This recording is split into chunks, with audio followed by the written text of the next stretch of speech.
Bəlli oldu, Azərbaycanda pensiyalar bu qədər artacaq.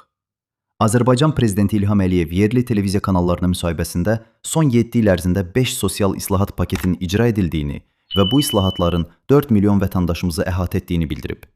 Yalnız ötən il reallaşan 5-ci sosial paket 3 milyondan çox vətəndaşımızı əhatə etməklə ölkəmizdə sosial təminat sisteminin daha güclənməsinə xidmət etdi. Publikas xəbər verir ki, bunu Milli Məclisin deputatı Vüqar Bayramov bildirib.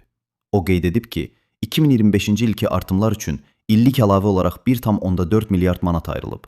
Bu isə o deməkdir ki, yalnız 2020-ci ildən sonra Azərbaycan Prezidentinin göstərişi ilə reallaşan paketlərə 7,6 milyard manat əlavə vəsait yönəldilib.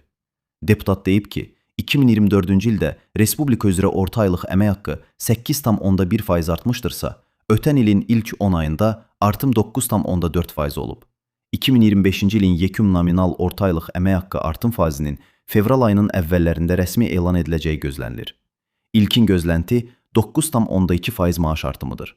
Bu isə o deməkdir ki, bu aydan etibarən bütün növ pensiyaların indeksləşdirilərək artırılması baş verəcək. 9,2% artırılacağı gözlənilən pensiya artımları 1 milyon 100 mindən çox vətəndaşımıza şamil olunaraq yanvar ayından hesablanacaq.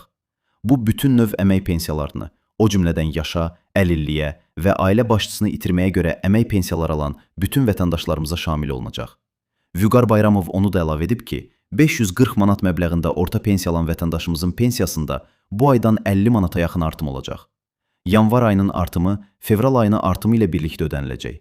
Nəticədə 2026-cı ildə Azərbaycanda orta aylıq pensiyanın təxminən 590 manat olacağı proqnozlaşdırılır. Yaşa görə orta pensiya isə 629 manata çatacaq və bu məbləğ 2025-ci illə müqayisədə 7,9%-dən çox artım deməkdir. 2026-cı ilin dövlət büdcəsindən sosial istiqamətə 17,1 milyard manat vəsaitin ayrılması nəzərdə tutulur. Bu il büdcə xərclərinin 41%-dən çoxu sosial istiqamətə yönələcək. Bu, 2026-cı ildə də sosial təminatın güclənməsinin əsas prioritetlərdən olacağından xəbər verir.